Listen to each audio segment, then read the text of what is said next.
오늘 우리 하나님의 말씀 이사야서 30장 18절에서 21절까지 말씀을 가지고 내 스승과 바른 길을 보여주시는 하나님께 감사해야 합니다 라는 제목으로 잠시 하나님의 말씀을 증거하도록 하겠습니다.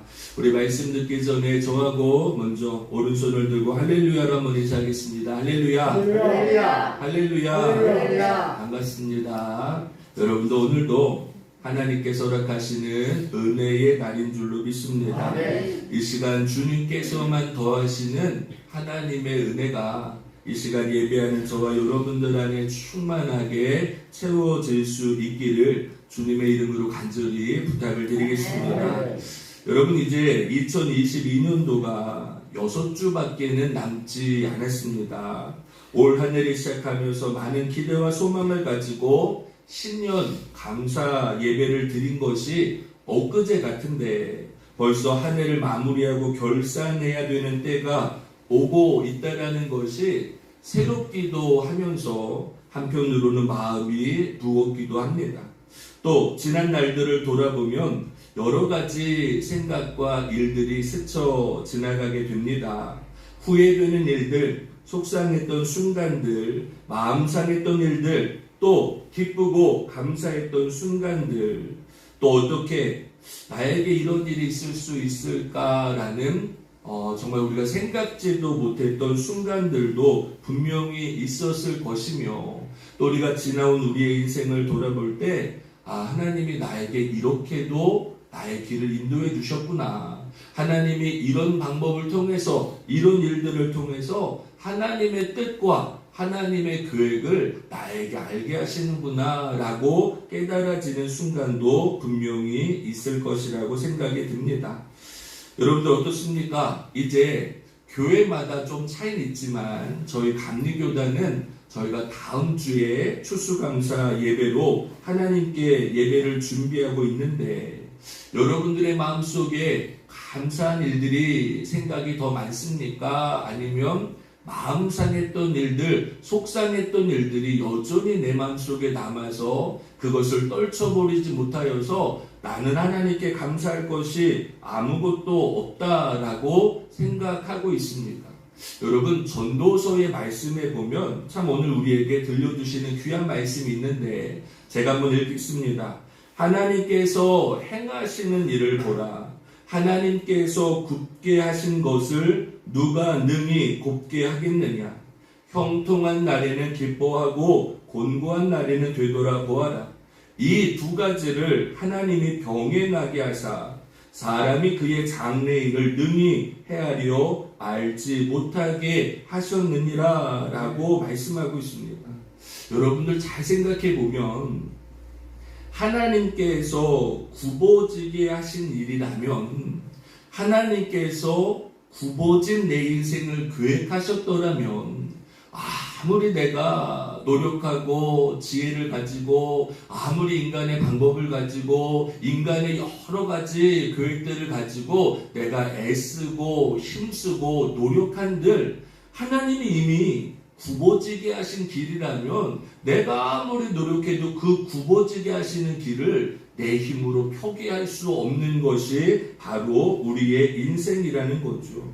그렇기 때문에 여러분, 혹시 내가 인생을 살아오다가 내가 실수한 것이 있고 이게 나 때문에 그런 건가? 라는 생각이 들 때도 있어요. 그런데 아니에요. 여러분, 나 때문에 우리 가정이 이렇게 어려움 당했습니까? 나 때문에 사람과의 관계가 무너졌습니까? 나 때문에 내가 말 한마디를 잘못해서, 행동 하나를 잘못해서, 판단을 잘못해서 우리가 어려운 길을 가고 있다라고만 생각합니까? 아니에요. 하나님은 이미 우리에게 굽어지게 하신 길을 허락하셨다라는 것을 우리가 깨닫는다면, 물론 내가 깨달아지는 것도 있겠고 내가 반성해야 되는 것도 있겠지만, 내가 그 안에서 너무 나 때문이라는 자책감과 후회만을 가지고 내 남은 인생을 살아갈 것이 아니라는 것을 우리는 기억해야 된다라는 거죠. 또한 우리가 올 한 해 걸어온 삶에는요, 분명히 하나님께서 우리에게 형통한 날도 주셨을 겁니다. 그리고 곤고함의 때도 허락하셨을 거라는 거예요. 그런데 잘 보세요. 여러분, 너무너무 재밌는 것은요, 하나님이 이 두 가지를 병행하게 하셨다라는 거예요. 어떤 사람에게는 늘 형통한 때만 주시는 게 아니에요. 어떠한 사람에게는 늘 곤고한 삶만 주시는 게 아니에요. 우리가 이 땅을 살아가는 우리의 인생에는 하나님이 형통한 날도 곤고한 날도 두 가지를 병행하게 하셨다라는 거예요. 그렇다면 하나님의 뜻은 과연 무엇일까요? 하나님의 뜻은 이거죠. 너희가 형통한 날이 있느냐? 감사하라는 거예요. 기뻐하라는 거예요. 하나님의 은혜였음을 고백할 수 있어야 된다라는 거죠. 그러나 반대로 곤고한 날들이 있었습니까? 그렇다면 그 곤고한 때에는 내가 되돌아볼 수 있어야 되는 거죠. 올해 내가 무엇 때문에 왜 어려웠을까? 무엇 때문에 내가 왜 마음이 상했을까? 내가 무엇 때문에 예배가 식어졌을까? 내가 왜 기도가 안 됐을까? 내가 왜 영적으로 이렇게 무너진 삶을 살아가고 있을까? 나는 왜 그렇게 늘 똑같은 자리에서 똑같은 문제를 가지고 이렇게 내 믿음을 성장시키지 못하였는가? 여러분, 곤고한 순간이 있다면 그 곤고한 때를 되돌아보게 하시는 것, 이 두 가지를 함께 병행하게 하신 분이 사람이 아니고 내가 아니고 하나님이 하셨더라면 여러분, 그 하나님의 일들을 되돌아볼 수 있을 때에 하나님의 높고 하나님의 깊고 하나님께서 계획하신 그 모든 뜻들을 우리가 깨닫게 될 줄로 믿습니다. 여러분, 제가 오늘 본문 말씀은 사실은 지난 새벽 기도 때 우리 성도님들과 함께 나눴던 말씀인데, 이 새벽 기도 때 말씀을 나누면서 준비하면서도 이 말씀은 참 나에게 허락하시는 말씀이구나 라는 생각이 들기도 하고, 또 오늘 이 말씀이 우리 성도들에게 한 해를 마무리하는 준비해야 되는 이때에 반드시 필요한 말씀이지 않을까라는 생각을 가지고 주일 예배 때 이와 같은 본문의 말씀을 가지고 예배를 드리게 되었습니다. 사실 아까 제가 말씀드렸죠. 저에게 참 은혜가 되었다라고 말하면서 제가 올 한 해 저의 모습을 돌아봅니다. 나름대로 열심히 맡겨진 사명을 잘 감당했다라고 생각합니다. 물론 교회가 잘 된 때도 있었습니다. 다른 교회가 참 코로나 때문에 어렵다라고 말했지만 그래도 우리 교회에서 좋은 일들이, 또 기쁨의 일들이, 감사의 일들이 있었다라고도 생각합니다. 그런데 또 반대로요, 어떤 순간에는 곤고한 때도 분명히 있었고 마음 상했을 때도 있었고 이것이 무엇인가라고 깨달아지지 못하는 때도 분명히 있었다라는 거예요. 그러면서 지금도 마찬가지죠. 여전히 앞으로 내가 어떤 길을 가야 되는가? 어떤 사명을 감당해야 되는가? 하나님 무엇 때문에 나에게 이와 같은 여러 가지 일들을 병행하게 하셨을까? 계속해서 주님의 뜻을 구하고 주님의 방법을 깨닫기를 원하고 있습니다. 그런데 이제 그런 거죠.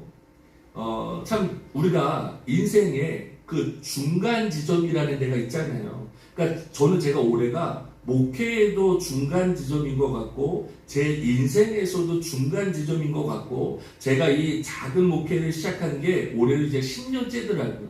그게 10년째인데 이 10년째에 돌아오면서 앞으로 내가 감당해야 되는 사역, 앞으로 내가 걸어가야 되는 길이 어떠한 길일까라는 것을 생각해 볼 때 어쩔 때는 참 막막하기도 하고 두렵기도 하고 좀 어떻게 해야 될까? 정말 하루를 정말 멍하게 살아갈 때도 있다라는 것을 제가 바라봅니다. 그러면서 오늘 말씀을 바라보니까 하나님은 나에게 이런 것들을 깨닫게 하기 위해서 지금 이러한 것들을 허락하시는구나 라는 것을 제가 깨닫게 됩니다. 그러므로 오늘 본문에서 하나님께서 우리에게 보여주시고 깨닫게 하시고 알게 하시는 그 주님의 은혜를 우리가 서로 나누면서 저에게도 은혜가 되고 여러분들에게도 은혜가 될 수 있는 귀한 시간이 될 수 있기를 주님의 이름으로 간절히 축원드리겠습니다. 자, 먼저 우리가 살펴볼 것은 뭐냐면, 하나님을 기다리는 자에게는 하나님 반드시 복을 더하여 주신다라는 거예요. 자, 오늘 본문의 18절입니다. 다 같이 한번 읽겠습니다. 시작. 그러나 여호와께서 기다리시나니 이는 너희에게 은혜를 베풀려 하심이요 일어나시리니 이는 너희를 긍휼히 여기려 하심이라. 대저 여호와는 정의의 하나님이시라. 그를 기다리는 자마다 복이 있도다. 아멘. 자, 오늘 본문에 보면 두 가지의 기다림의 모습에 대해서 우리에게 말씀하고 있습니다. 자, 여러분 먼저 하나님이 기다리고 계신다라고 말씀하고 있어요. 여러분 오늘 본문의 말씀 좀 잘 보세요. 그러나 여호와께서 기다리시나니, 자, 하나님이 무엇 때문에 기다리십니까? 하나님은 기다리실 이유가 없어요. 하나님은 기다리시는 하나님이 아니에요. 그런데 하나님께서 기다리시나니 라고 말씀합니다. 여러분, 저는 이 말씀이 저에게 참 새롭게 다가오는 거예요. 하나님께서 기다리시나니, 무엇을 기다립니까? 이는 너희에게 은혜를 베풀려 하심이요. 그러니까 하나님이 기다리시는 이유가 나에게 은혜를 베풀기 위해서 주님이 그때를 기다리고 계신다라는 거예요. 하나님은 우리에게 원망을 주시는 하나님이 아니에요. 하나님은 우리에게 곤고함만 주시는 분이 아니에요. 하나님은 우리에게 형통한 나를 주기를 원하시는데 그 형통한 나를 주시기 위해서 지금도 하나님은 그 때를, 그 상황을, 그 방법을 기다리고 계신다라는 거예요. 그런데 여러분, 그 다음 말씀이 더 놀랍습니다. 하나님이 우리에게 은혜를 베풀려 기다리시는데 또 하나, 하나님은 일어나시리니 이는 너희를 긍휼히 여기려 하시며.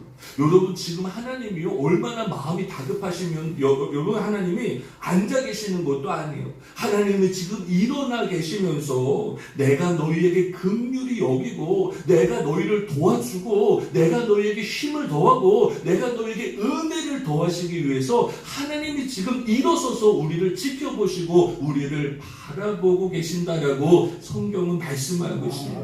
여러분, 주님의 이 기다림이 깨달아지십니다. 하나님이 지금도 저와 여러분들에게 은혜를 베풀고 긍휼히 여기시기 위해서 하나님은 그때를 기다리시고 하나님은 우리를 향해서 일어서셔서 시편에 보니까 하나님이 이 땅을 굽어 살피신다라는 거예요. 이 땅을 살펴보시면서 누구에게 긍휼이 필요하고 누구에게 도움이 필요하고 누구에게 주님의 은혜가 있어야 되는지를 하나님이 지금 기다리고 일어서서 우리를 바라보고 계신다라는 그 하나님을 잊지 않는다면, 여러분 오늘 말씀에 뭐라고 말합니까?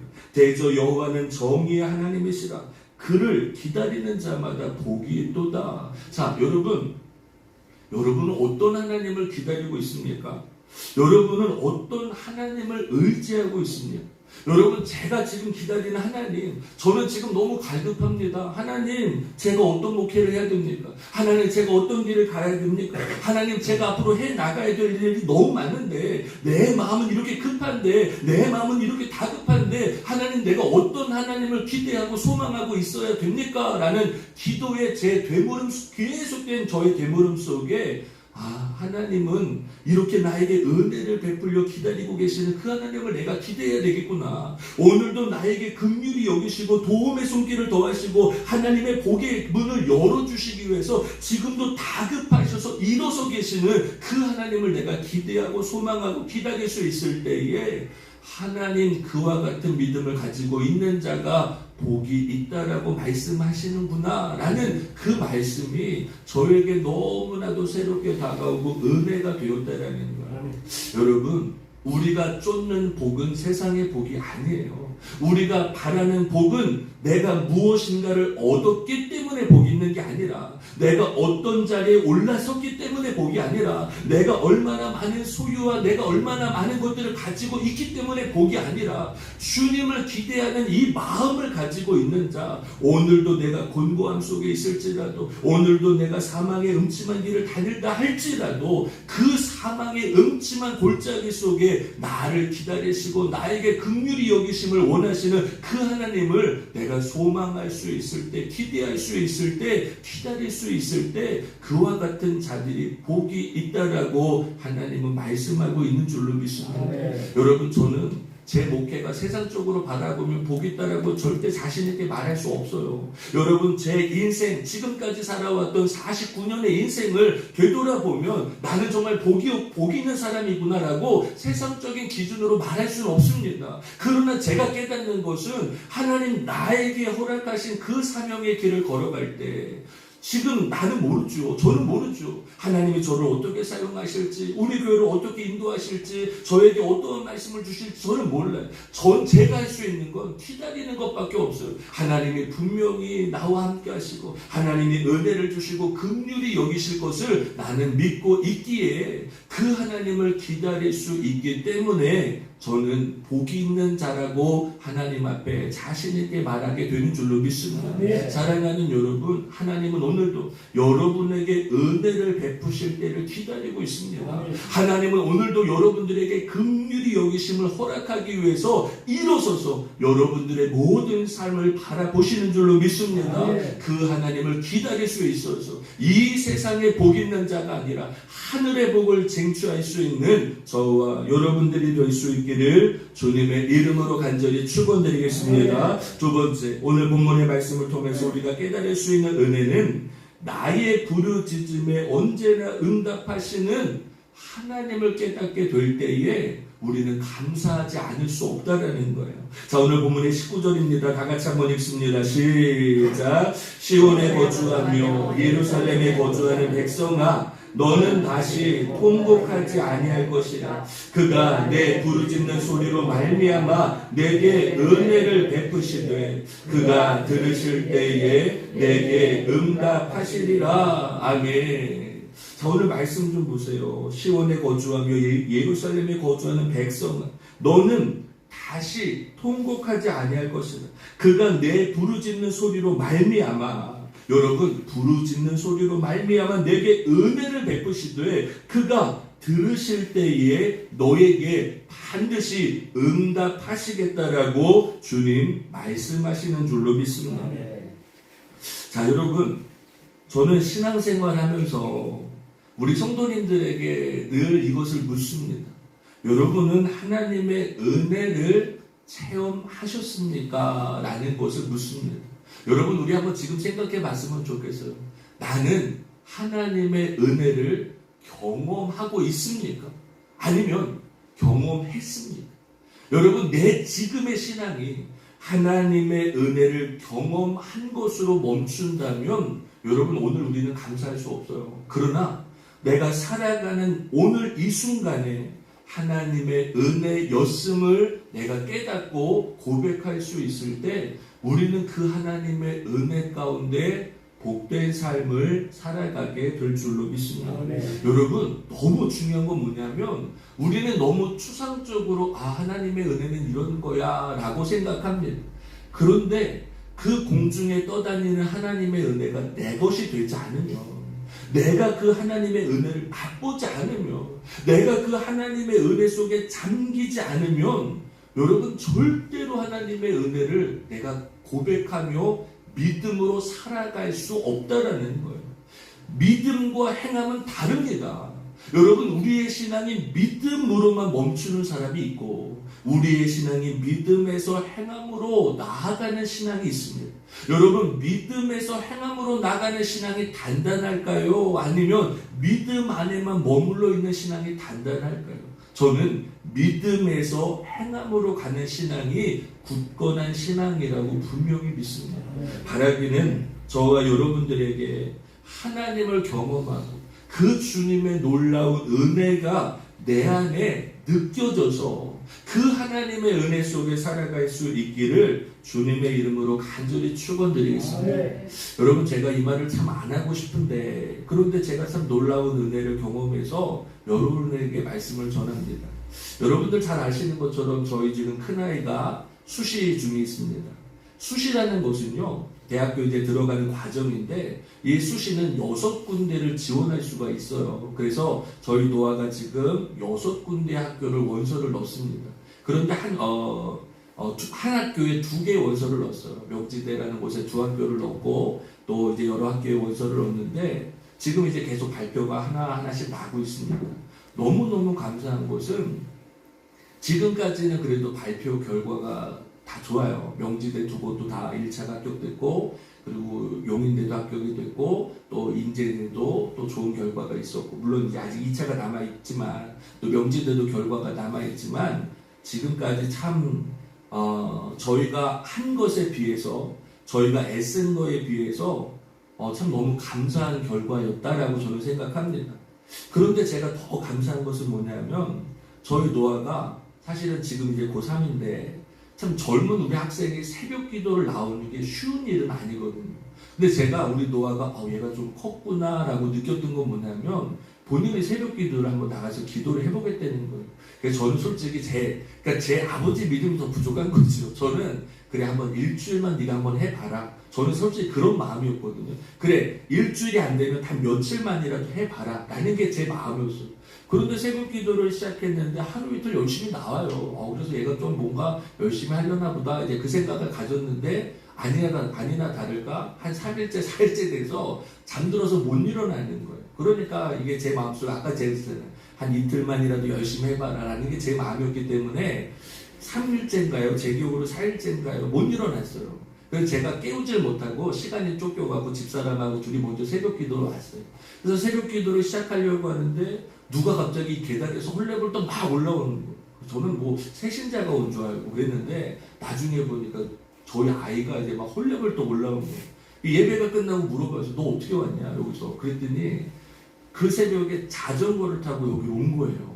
그러니까 제가 그 모습을 바라보면서 얘가 좀 간절한 것도 있구나 기도를 하는구나 라는 생각이 들었고 또 하나는 지금 계속 이제 그 수시의 결과가 나오고 이렇게 일들이 나타나면서 이제 저한테 얘기한 게 아니라 이제 집사람한테 저희 아이가 그랬다는 거예요.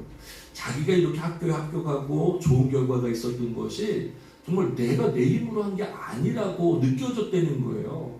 그러니까 하나님의 은혜라고 저희 아이가 이렇게 고백하는 이야기를 집사람이 저한테 이제 전달하는 거예요. 그러면서 제가 깨달은 것은 여러분 신앙생활 하면서 한 번도 하나님의 은혜였습니다 라는 것을 고백하는 게 사실 쉽지 않을 수도 있거든요. 그러니까 신앙생활하면서 이게 진짜 하나님의 은혜구나, 이게 진짜 하나님 도우신 거구나, 살아계신 하나님이 나를 지키시는구나, 이걸 깨닫는 게 여러분 절대 저는 쉬운 일은 아니라고 생각합니다.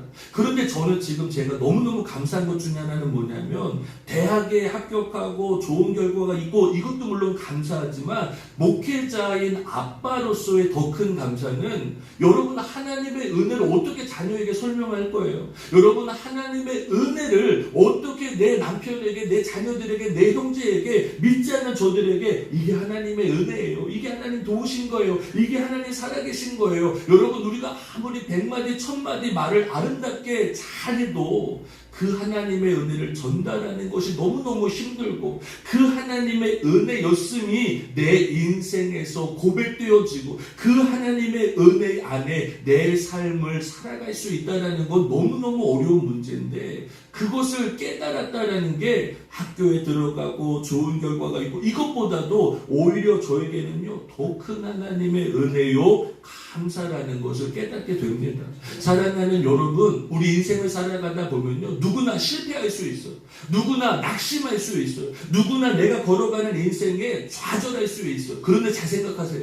그 실패를 통해서 하나님의 은혜를 깨달았습니까? 그 실패는요 나에게 실패가 아니에요. 오히려 나에게 더 큰 하나님의 축복인 줄로 믿습니다. 여러분 내가 1년, 2년 내가 무너졌습니까? 힘들었습니까? 그렇지만 그 힘들고 무너진 것을 통해서 하나님을 만날 수만 있다면 그 살아계신 하나님을 경험하고 그 힘들고 어려웠던 그 인생의 터널 속에 순간순간마다 하나님이 개입하셔서 내 일평생을 하나님의 은혜를 가지고 살아갈 수 있다면 여러분 그 잃어버린 1년, 2년은 아까운 시간이 아니라 오히려 그 1년, 2년을 통하여서 남아있는 내 평생의 삶 아니요 내 영원한 삶을 하나님의 은혜 속에 살아갈 수 있다는 것을 깨닫는다면 여러분 그 하나님의 은혜를 경험하는 순간 그 모멘텀을 만들 수 있는 것이 우리에게 은혜임을 깨달을 수 있기를 축원합니다. 성경에 보니까 이사야서 38장 1절에 그때에 히스기야가 병들어 죽게 되니 아모스의 아들 선지자 이사야가 나아가 그에게 이르되 여호와께서 이같이 말씀하시기를 너는 내 집에 유언하라 내가 죽고 살지 못하리라 라는 말씀을 하십니다. 여러분, 히스기야는요 잘못한 게 없습니다. 죄 지은 것이 없습니다. 그런데 하나님은 그에게 내가 죽고 내가 살지 못할 것이니 너는 가족들에게 유언을 남기라라는 사형 선고의 말씀을 듣게도 됩니다. 얼마나 무섭습니까? 얼마나 두렵습니까? 히스기야는 누구보다도 하나님의 말씀의 엄중함을 잘 알고 있는 왕이었습니다. 그러니까 하나님이 헛되이 말하지 않는다라는 것, 하나님의 말씀은 절대로 달라질 수 없다라는 것을 이미 알고 있습니다. 그러면 여러분들 어떻게 하겠습니까? 사람을 찾아가야 되겠죠. 의사를 찾아가야 되겠죠. 나를 도와줄 수 있는 것들을 찾아 나서야 되겠죠. 그러나 히스기야 왕은 그러지 않았습니다. 성경에 보니까 히스기야가 얼굴을 벽으로 향하고 여호와께 기도하여 이르되 여호와여 구하노니 내가 주 앞에서 진실과 전심으로 행하며 주의 목전에서 선하게 행한 것을 기억하옵소서 하고 히스기야가 심히 통곡하니 라고 말씀합니다. 여러분, 우리가 인생을 살아가다 보면 정말 내가 감당할 수 없는 일들을 만날 때가 참 많이 있습니다. 여러분, 순간 내가 건강에 오염당할 때도 있는 게 인생이에요. 여러분, 순간 내가 성공의 길을 가다가 나락으로 떨어질 수 있는 것도 우리의 인생입니다. 여러분, 이번에 이태원의 그 참사를 누가 알 수가 있었을까요? 계획이나 했겠습니까? 만약에 그러한 일이 있을 거다라고 생각만 했어도 아마 그 많은 젊은이들이 그 자리에 가지 않았을 거예요. 그 많은 인파 속에 내가 지금 있으면서도 여기서 내가 정말 무엇인가에 밀려서 내가 넘어져서 이 큰 사고가 날 거라고 단 한 사람이라도 생각했더라면 그 순간 그 자리에 있을 사람 아무도 없습니다. 인생은 정말 아무도 알 수가 없는 거예요. 내가 이만큼 올라가다가 내려갈 수 있는 것도 인생이고요. 내가 늘 건강하다가 하루아침에 병들고 하루아침에 사고가 나는 것도 인생입니다. 여러분, 우리 가정에 통장에 물질이 이만큼 많아서 내가 그 통장에 물질을 바라보면서 나는 이제 어렵지 않구나, 나는 이제 행복하구나, 나는 이제 넉넉하구나 라고 말하다가도요, 일순간에 그 모든 물질이 정말 날개를 달고 날아가는 것처럼 모든 것들을 잃어버릴 수 있는 것도 바로 우리의 인생입니다. 여러분, 이와 같은 인생 속에 우리는 어떻게 해야 되겠습니까? 누구를 찾아가야 되겠습니까? 누구를 의지해야 되겠습니까? 자, 오늘 히스기야는요, 자신의 낯을, 자신의 얼굴을 벽으로 향했다라는 것은 나는 이제 세상 것을 바라보지 않겠다라는 것. 아니, 내가 죽는다라고 말씀하시는데 세상에 누가 나를 도와줄 수 있습니까? 세상에 어떤 의술이 나를 낫게 할 수 있습니까? 누가 나를 구원할 수 있습니까? 나를 구원할 수 있는 존재, 사람 아무도 없다라는 거예요. 그리고 벽을 향하여, 낯을 벽으로 향하여 하나님 앞에 심히 통곡하였더라라고 말합니다. 사랑하는 여러분, 신앙생활하면서 여러분들은 얼마나 울어보셨습니까? 얼마나 통곡해 보셨습니까? 얼마나 하나님 앞에 간절히 매달려 보셨습니까? 저는 지금 최근에는 그렇게 울어본 적이 많이 없던 것 같아요. 그런데 예전에는요, 참 교회 가서 많이 울었던 것 같아요. 새벽에도 울고 기도실에 가서도 울고 매달렸던 것 같고 간절했던 것 같아요. 여러분, 저는 오늘 우리 교회의 위기는, 오늘 우리 성도의 위기는 심히 통곡하는 교회가 그렇게 많지 않다는 거예요. 여러분, 내 인생에서 힘든 순간, 어려운 순간은 예전이나 지금하고 별로 다르지 않아요. 여러분, 사람마다 무너지는 문제는요, 예나 지금이나 큰 문제가 없습니다. 그런데 예전에는요, 힘들고 어렵고 외로운 일이 있으면 교회를 찾아가서 막 통곡하며 울었는데, 요즘은 그렇게 통곡하며 울 만한 자리도 없고 장소도 없고 내 마음에 그런 믿음의 강직함도 잃어버린 때가 바로 오늘 아닐까라고 생각합니다. 근심은 하죠. 걱정은 하죠. 어떻게 할까 마음에 번뇌는 갔죠.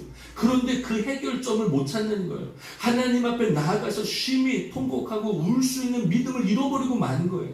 그런데 여러분, 성경에 보면 하나님은 우는 자, 하나님은 통곡하는 자, 하나님을 매달리는 자를 주님은 외면하지 않으십니다. 성경에 보니까 이렇게 말씀합니다. 눈물을 흘리며 씨를 뿌리는 자는 기쁨으로 거두리로다. 울며 씨를 뿌리러 나간 자는 반드시 기쁨으로 그 곡식단을 가지고 돌아오리로다 라고 말합니다. 여러분, 울며 씨를 뿌리러 나간 자는 반드시 기쁨으로 그 곡식단을 거두게 하시는 분이 하나님이 였는 줄로 믿습니다. 여러분, 우리가 가만히 생각해 보니까 여러분, 지금까지 우리의 인생이 이렇게 평안한 것이 우연인 것처럼 여겨집니까? 우리가 지금 이 마지막 때에 예배하고 있는 것, 신앙으로 살아가고 있는 것 우연이라고 생각합니까? 아니에요. 누군가가 나를 위해서 울고 있는 거예요. 누군가가 우리를 위해서 울고 통곡하고 있기 때문에 하나님 그 기쁨으로 단을 거두게 하시는 줄로 믿습니다. 성경에 보니까 그의 노여움은 잠깐이요 그의 은총은 평생이로다. 저녁에는 울음이 깃들일지라도 아침에는 기쁨이 오리로다 라고도 하나님 말씀하십니다. 여러분, 저녁에는 울음이 깃들일 수 있어요. 그게 우리 인생이에요. 여러분, 어떤 인생이 울지 않는 인생이 어디 있겠습니까? 내가 울만한 어려운 문제를 안 만날 만한 사람이 어디 있겠습니까? 여러분, 올 한 해를 살아오면서 울지 않을 만한 일이 있었습니까? 여러분, 울 때가 더 많았을 거예요. 기쁨의 때보다, 감사할 때보다, 형통할 때보다 내가 울고 부르짖어야 되는 때가 더 많았을 겁니다. 그러나 하나님은 그 울며 기도하는 자의 기도를 외면하지 아니하시고 저녁의 때가 지나가고 고난의 때가 지나가고 터널의 끝자락이 다가오면 하나님은 반드시 기쁨으로 되갚아 주시는 하나님의 은혜가 분명히 있는 줄로 믿습니다. 히스기야가 심히 통곡하여 기도할 때 하나님은 그의 기도를 들으십니다. 그리고 이렇게 말씀하십니다. 너는 가서 히스기야에게 이르기를 내 조상 다윗 하나님 여호와께서 이같이 말씀하시기를 내가 내 기도를 들었고 내 눈물을 보았노라. 여러분, 잘 보세요. 내가 너의 기도를 들었고 내가 너의 눈물을 보았노라. 내가 내 수 안에 15년을 더하고 너와 이 성을 아수르 왕의 손에서 건져내겠고 내가 또 이 성을 보호하시리라 라고 말씀합니다. 사랑하는 여러분, 하나님은 울며 기도하는 자의 기도를 들으시고 그 눈물을 보시는 하나님이신 줄로 믿습니다. 여러분, 그 응답하시는 하나님을 깨닫게 될 때에 오늘도 내가 간구하고 기도하고 외치는 나의 기도를 들으시는 그 하나님을 깨닫고 나에게 응답하시는 주님을 깨닫게 될 때에 여러분, 왜 우리가 감사의 제목이 없습니까? 왜 우리가 감사할 것이 없습니까? 왜 우리는 감사하지 못한다라고 말합니까? 아니에요. 우리가 이와 같은 하나님을 믿고 있기 때문에 우리는 주님 앞에 감사해야 될 줄로 믿습니다. 우리는 주님의 은혜에 감격하여서 하나님의 놀라운 말씀에 감격하여서 하나님께 온전히 감사할 수 있는 저와 여러분들이 될 수 있기를 주님의 이름으로 축원합니다. 자, 마지막으로 제가 깨달은 은혜는요, 이겁니다. 환난의 떡과 고생의 물을 주님은 허락하십니다. 그러나 환난의 떡과 고생의 물을 통하여서 하나님은 우리에게 스승과 바른 길을 허락하신다라는 거예요. 자, 오늘 본문의 20절과 21절입니다. 다 같이 한번 읽겠습니다. 시작. 주께서 너희에게 환난의 떡과 고생의 물을 주시나 내 스승은 다시 숨기지 아니하시리니 너희의 눈이 내 스승을 볼 것이며 너희가 오른쪽으로 치우치든지 왼쪽으로 치우치든지 내 뒤에서 말소리가 내 귀에 들려 이르기를 이것이 바른 길이니 너희는 이리로 가라 할 것이며 아멘. 자, 설교에 제가 처음에 뭐라고 말씀을 드렸습니까? 우리 인생에는 형통한 날과 곤고한 날을 하나님께서 병행하셨다라고 말씀했습니다. 이것은 진리이며 이것은 변함없는 사실입니다. 여러분, 병행만 하게 하신 것이 아니죠. 형통한 날에는 감사해야 될 것을, 곤고한 날에는 되돌아보아야 될 것을 말씀하시면서 우리에게 이것을 통하여서 영적인 비밀, 하나님의 뜻을 깨닫게 하신 분이 하나님이신 줄로 믿습니다. 그런데 오늘 본문에도 비슷한 말씀을 하십니다. 하나님은 우리에게 환난의 떡을 먹게 하실 때가 있어요. 고난이라는 물을 마시게 할 때도 있다라는 거예요. 자, 그렇다면 우리는 뭘 깨달아야 될까요? 하나님 왜 나에게 환난의 떡을 주십니까? 고생의 물을 주십니까? 원망 불평하는 게 아니라 과연 이 환난의 떡을 먹으면서 내가 무엇을 깨달아야 되고 고생의 물을 마시면서 내가 어떠한 것을 되돌아보아야 되는지가 너무나도 중요할 수밖에 없다라는 거죠. 자, 그러면서 제가 오늘 본문의 말씀을 바라보면서 진리를 하나 깨닫는 건 뭐냐면, 잘 보세요. 너희에게 환난의 떡과 고생의 물을 주시사 내 스승은 다시 숨기지 아니하시리니 라고 말씀합니다. 여러분, 잘 보세요. 너의 스승을 다시 숨기지 아니하시리니 라고 말합니다. 하나님은 이미 우리에게 스승을 보여주셨습니다. 하나님은 이미 우리에게 바른 길을 알게 하셨습니다. 하나님은 예수님이라는 스승을, 하나님은 성령님이라는 영적인 스승을 우리에게 이미 보내주셨습니다. 그런데 우리가 그 예수님과 영적인 성령님을 잃어버린 거예요. 아무리 찾아도 발견할 수 없는 거예요. 꼭꼭 숨겨진 것처럼 숨겨진 채로 살아가고 있는 거예요. 예수님은 지금도 우리와 함께 하시는데, 성령님은 어느 곳이나 어느 자리나 우리를 위해서 함께 하시는데 그 성령님이 보이지 않는 거예요. 그 예수님이 보여지지 않는 거예요. 느껴지지 않는 거예요. 그러나 하나님은 환난의 떡과 고생의 물을 통하여서 그동안에 잃어버렸던, 그동안에 보여지지 않았던, 그동안에 느껴지지 않았던 그 영적인 성령의 스승을, 그 영적인 예수님의 스승을 다시금 보게 하시겠다라고 주님 말씀하고 있는 줄로 믿습니다. 여러분, 제가요, 저 경상남도 합천에서 목회할 때 제가 여러분 1,000만 원 가지고 내려갔습니다. 그런데 그 1,000만 원 보증금, 제가 살고 있던 보증금을 다 빼서 내려갔는데요. 야, 저는 1,000만 원이 그렇게 큰 돈인지 몰랐는데 알고 봤더니 그 1,000만 원이 1년 지나니까 다 없어지더라고요. 학교를 제가 합천에서 왔다 갔다 하다 보니까 경비로 다 조금씩 나가는 거예요. 그러니까 여러분 그거 아십니까? 통장에 1,000만 원의 잔고가 900으로 떨어지고 800으로 떨어지고 500으로 떨어질 때 그 마음의 조급함을 아십니까? 그런데 여러분 너무 놀라운 건요, 그 1,000만 원이라는 숫자가 사라지고 나서요, 저희 교회가 얼마나 달라졌는지 몰라요. 여러분, 그때부터 시작해서 여러 교회들이 도움이 시작됩니다. 그때부터 시작해서 저희가 공부방을 시작하게 됩니다. 하나님 공부방을 통하여 저에게 인건비를 주십니다. 하나님 이 서울의 교회를 통하여서 교회를 짓기도 하십니다.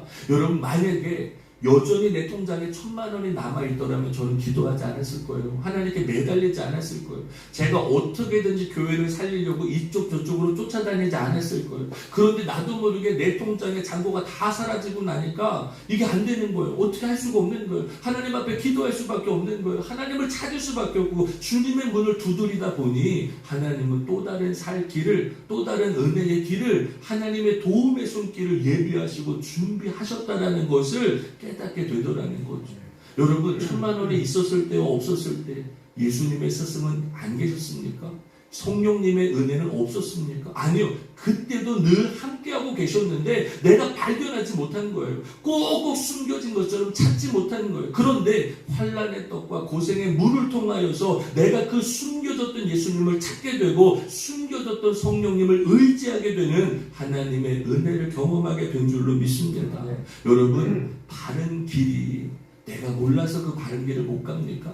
여러분, 바른 길이 없어서 내가 바른 길을 못 갑니까? 아니에요. 우리는 무엇이 선하고 무엇이 옳고 무엇이 진실인 것을 알고 있습니다. 그러나 우리는 바른 길보다는 내가 원하는 길, 내가 가야 될 길을 우리는 우선으로 생각할 때가 많아요.